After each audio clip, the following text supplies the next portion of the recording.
Guys, we are back here with the Yugo in this final video, and I promise this is the last time you will likely see this Yugo on my YouTube channel. This is the official for sale video. Let's get into it.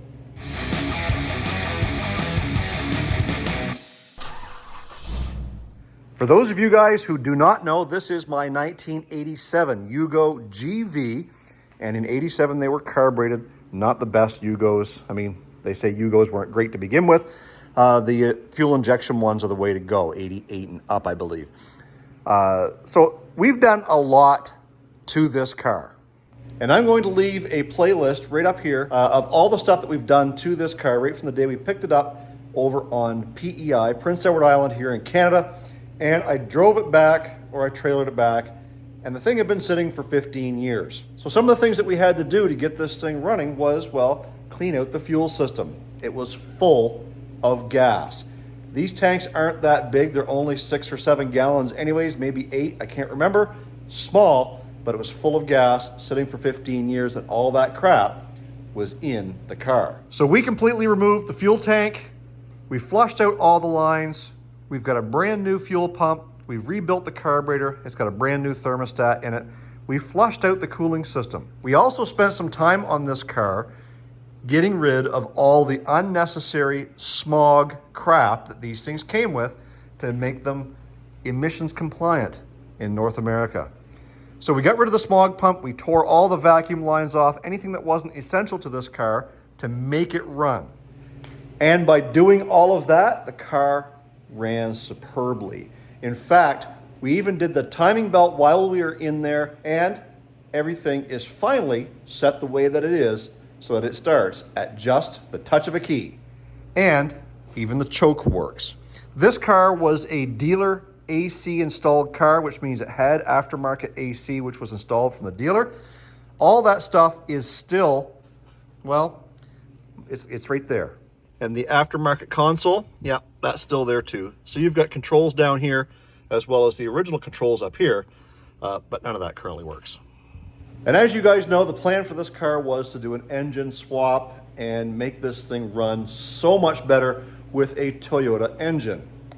That's right, we've got a 2005 Toyota Echo out there in the yard that we stripped this 1.5 liter 1NZ FE and 5-speed manual transmission that we were going to take and put in there. But once I realized the amount of fabrication that was going to be involved to stiffen up the frame and the unibody on this car, well, I quickly realized I was in over my head, and I decided I'm not equipped skillfully to be able to do that kind of job. So we took the original 1.1 liter engine and transmission that was in the car, we put it back in, and in the last couple of videos you guys have seen that I've got this car running. We only have a couple of things left to do to it. It's got a new master cylinder and new wheel cylinders in the back, and as you can tell, we've got some upgraded 15-inch wheels on this thing. We still have yet to put a battery box to hold the battery in place, and we've also got to put this front cowl and bumper back up on the car. And that's what I'm going to be working away on here this afternoon. So by the time this video goes out, that will be done, and this car will be 100% ready for you to make an offer. So there really isn't a whole lot to tell about these cars. They are small. They're quite reminiscent of a Volkswagen Rabbit of the era. But in my opinion, I believe they are a little bit smaller. They're certainly a heck of a lot less power. These things came stock with somewhere around 55 horsepower. We got rid of all the smog. We got rid of all the vacuum. We might have freed up a few horsepower, but I still don't think that we're doing much more than probably 45 horsepower on this car. Now guys, it is a runner and a driver.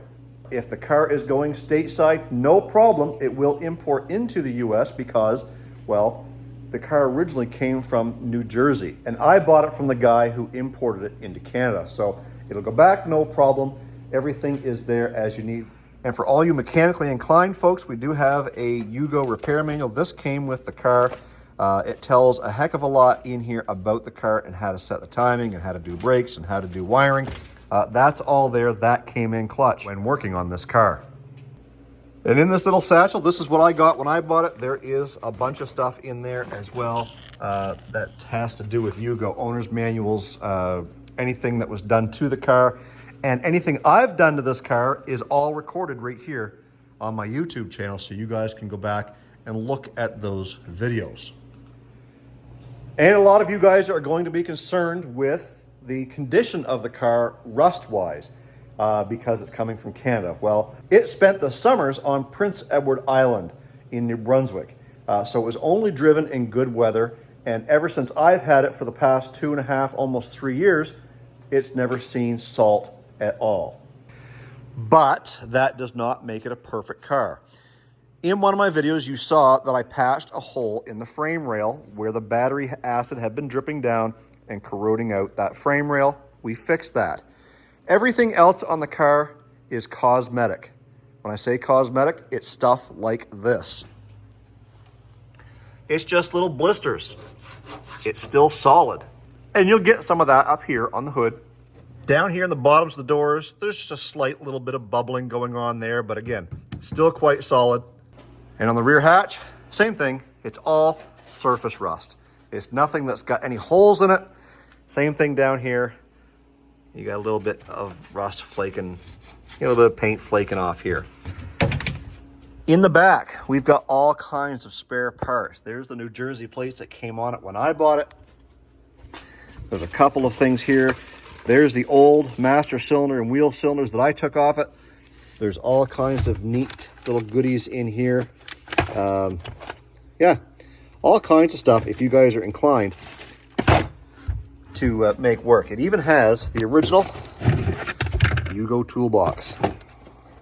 Yes, you are going to need it, and they came with it.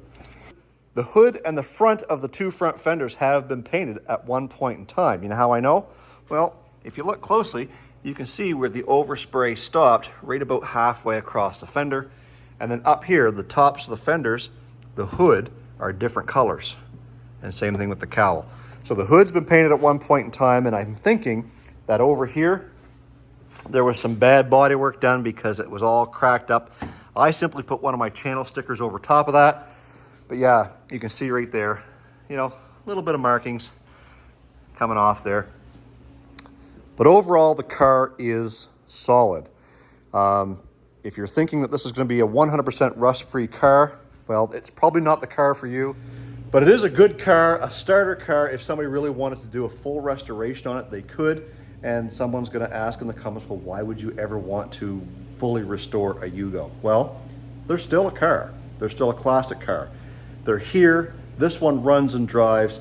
If you want it to look better than it does, you certainly can. But if you want to get in it and drive it today, turn the key, run it down the road. It does have the original wheels for it over there. Those will go with the car. These oversized 15-inch wheels and tires are a little bit big for the car. There are spacers on the front and back. Up front, there's no rubbing issues at all. At the back, yes, they do rub. My wife and I get into this car. She squats a little bit. And, well, yes, you're going to have to figure something else back there, change the wheels and tires if you want, but you're going to get those wheels and tires. You're also going to get those ones up there. At the end of the day, this is an excellent survivor car. For somebody who wants to hop in this and go, you can certainly do that with a few very, very minor tweaks, meaning get that rear suspension set up so that those tires aren't rubbing if you want to put a little bit of time into that. If you wanted a better radio or stereo system, yeah, you can do that too. If you want the air conditioning and all that stuff to work, well, you can fiddle and fart with that because I do still have the condenser and all the wiring and all the stuff that goes with it, if you're inclined to go and put all that back together. Now, you can go online to Marketplace or wherever and find these Yugos all over the place, dirt cheap. However, most of them don't run. Most of them are rusty. And most of them will require a heck of a lot of work to get them to even this condition. Now, I know that a Yugo is not for everybody. There is a select few people who actually would acquire one of these cars or want to own one and or work on one. If it wasn't for the fact that I had so many other projects on the go, like Junior's manual swap Crown Vic, the tractor, the Ford 8N, as well as we've got to be doing a transmission in Junior's daily driver. We've also got Dale the truck, and there's also my Chrysler Cordoba that hasn't been touched in over 2 years. We finally got to get some work done on that. If it wasn't for all those other projects, then yes, I probably would keep the car, but I have my sights set on something bigger, figuratively and literally. I'd like to own a square body Suburban. I've been keeping my eyes out for one. I've got my line on a few of them. If I can sell the Yugo, I can buy the Suburban. The problem is, in order to do the Suburban money-wise and do it up the way that I'd like to do it, I'm likely gonna sell Dale the truck. But that'll be a whole nother video. So we've got to sell the Yugo, plain and simple. If I want a Suburban, I've got to sell the Yugo. And you're all wondering what the price is gonna be that I want for this thing. It's pretty simple. I've got to get out of it pretty much what I've got into it at this point.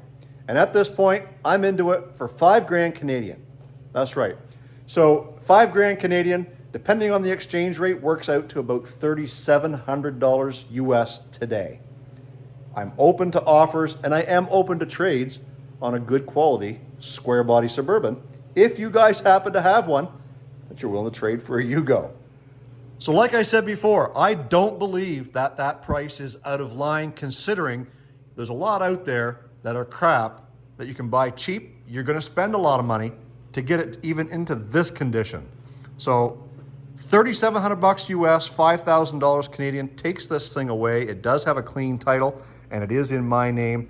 If you are from the US and you are coming to Canada to take this thing away, just know that I will do everything in my power to help make that happen, as far as getting you all the paperwork involved and talking you through the process. If you have any questions about that process, I beg you to reach out first before committing to buy, before sending me any money, because it's something you're gonna wanna know long before you ever show up. If you're planning on having it shipped somewhere, I encourage you to come see the car, come drive it first before making any of that commitment. I am not going to be dealing with anybody on Facebook or on Craigslist or Instagram or anything like that. I'll answer questions for you, but the deal has to be made in person, cash transaction only. I will not accept anything else. If you're gonna send me a deposit, yes, I'll accept a deposit electronically. But just know that once you send me that deposit, that's it. You will not see that money again, because a deposit to me, I've been in the business for a long time. A deposit to me is a commitment to buy. And if you're not gonna buy, you lose your deposit. That's just business, guys. Anyways, if you guys are interested in a 1987 Yugo GV 4-speed manual, 55 horsepower, 38 miles per gallon, because we calculated that, this might be the car for you. If you think it is the car for you, I will leave my email address right down here, oldecarguy@gmail.com. And if there's any questions you have, please ask them first before committing to buy. And again, all deposits are just that. They are intentions to buy. You send me money to hold the car, I am keeping that money regardless, no matter what. The only way you get that money back is if I back out of the sale. I'd be more than happy to return your money then. Anyways, I end each video with stay focused on the windshield, not the rear view mirror. I love you guys, God bless. Let's do it again in the next video.